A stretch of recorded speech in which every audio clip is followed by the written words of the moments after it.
Ho ho ho. What is going on? People of the interwebs who like movies, like me. My name is Chris, and in case you don't know, I review movies and I rate them on a scale of 0 to 100 in increments of 5. Although I've only ever given 1 0. Lots of 100s though. Anyways, so today we are doing Violent Night. This is our second Christmas special of the year. The first one that we did, I already forgot what it was. What was it that I did? I'm drawing a blank. Why can I not remember a video that I made? Like, oh yeah, A Christmas Story Christmas. That's right, that's what I did. Yeah, see, that's how forgettable that movie was. I can't even remember reviewing it. Anyways. Yeah, A Christmas Story Christmas. So today we're doing Violent Night. This is our second one of the year. It might be the last one, but I'm hoping I can get one more up before Christmas. Or on Christmas. I actually might do one Christmas night. I'm not sure yet. But we'll figure it out. So, I did see Violent Night on opening day. I'm just now getting around to reviewing it because I had other stuff I had to review. Also, I have good news. So, you know how, like, I keep complaining that, like, I have a lot going on with work? Well, I can relax a little bit now. Okay? Good things are happening to Chris right now. Okay? So, Chris can relax a little bit now. So, hopefully, more content. I'll be getting content up more frequently now that I have a little bit less I need to focus on.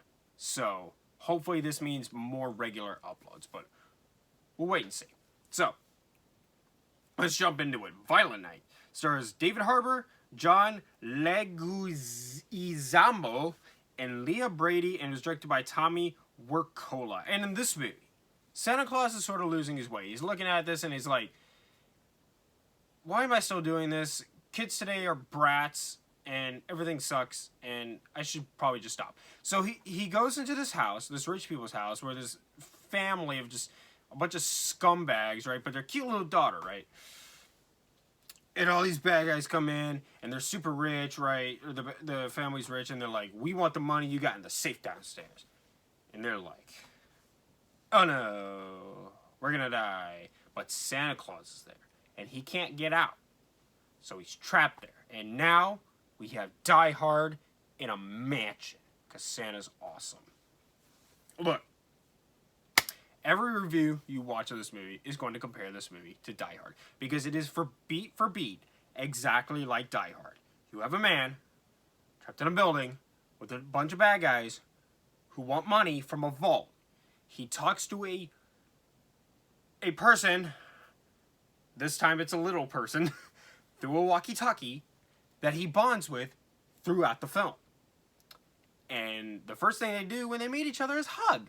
Which, that's not a spoiler. I'm not gonna... If you count that as a spoiler, then just be mad. But when they first meet, they hug. And then it goes into Die Hard 2. With bad guys on snowmobiles, okay? Like, this movie is Die Hard, and then it goes to Die Hard 2, alright? But they knew that, and they even acknowledge it at some point in the film. So, I'm not gonna give them crap for ripping off Die Hard. When they're making it, they're not trying to hide the fact at all that they were ripping off Die Hard. And there's even a scene in this movie where they kind of rip off Home Alone. I mean, you can tell there's a lot of inspiration here, and they acknowledge it. They have no issue admitting to that. And you know what? I didn't mind it either, because the Die Hard formula works so well for action movies that so many action movies have done this, and we like them. Speed, Air Force One. There's two right off the top of my head. Those were directly inspired by Die Hard. And now we have another one that's directly inspired by Die Hard. There is just so many movies that were inspired by Die Hard. Like, Die Hard really changed the action game. And so, I feel like we're at the point where we're cool with this. And I'm here for it. You know? I mean, some really good movies have come out of Die Hard. That sounded wrong. Anyways, let's just talk about Violent Night. So, for one thing, the action is really good. All the fight scenes are really great. David Harbour is amazing in this movie. He is really, really good in this movie. He is such a good Santa Claus. Like, this really worked. He is so good in this movie. I also love Santa's backstory. They give him, like, this warrior backstory, and I'm like, that works. I'm here for that. The humor is really good. The kills are awesome. They're bloody. They're gory. They're cool. Chris likes violence. This also has some good heartwarming moments. He really does build a good bond with this little girl just through the walkie-talkie, just like in Die Hard. But it was heartwarming, and this movie does have really good Christmas spirit to it as well. And John Leguizamo has a really powerful presence in this film, and I enjoyed watching him. Let's go ahead and get into my cons. So, for one thing, yes, the fight scenes in this movie are great, and this is what you're going to go to this movie for. However, this movie, the whole movie takes place at night, right? And sometimes it's a little bit too dark during these fight scenes when he's fighting these bad guys in, like, these dark, barely lit rooms. And sometimes it's just a little bit too dark, and I wish I could see it a tad bit better. Not that, like, it's, like, up-close shaky cam garbage where you can't tell what's going on. No, the action sequences in the movie are great. The camera's still, it stands back, and it lets you witness his action. It's great. It's just a little bit too dark. The final fight scene in this movie, which I won't spoil, but the final climatic fight of this movie, great. Yeah, it's just a great ending for the film. Let's see.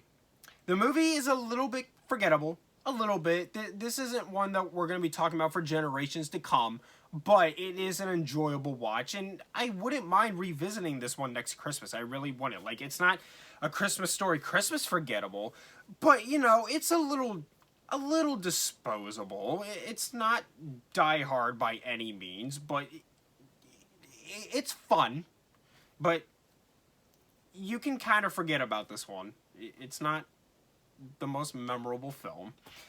And the other thing is that the villains in this movie are very cartoonish. Very, very cartoonish. Now, I did say John Leguizamo. I'm so sorry, man. He does have a powerful presence in this film, and I enjoyed him in this film. And he is a little bit cartoony himself, but it's his henchmen that really, they're really, really corny. Yeah, so that's Violent Night. With all that being said, I'm going to give Violent Night a 75. Be back soon. I want to review The Fabelmans. Okay, I've already talked about this, but I'm going to say it again. I want to review The Fabelmans, but I want to watch it again. So hopefully sometime soon I'll get to watch it again, and I'll get that review out to you guys. Thank you so much for watching. Subscribe to Polyplanet Entertainment for more. Hit the like button. Leave me reviews, suggestions down in the comments down below. Follow me on Instagram and TikTok at Polyplanet Entertainment for channel updates and other bonus content. Merry Christmas and much love. Hitchcock says, subscribe.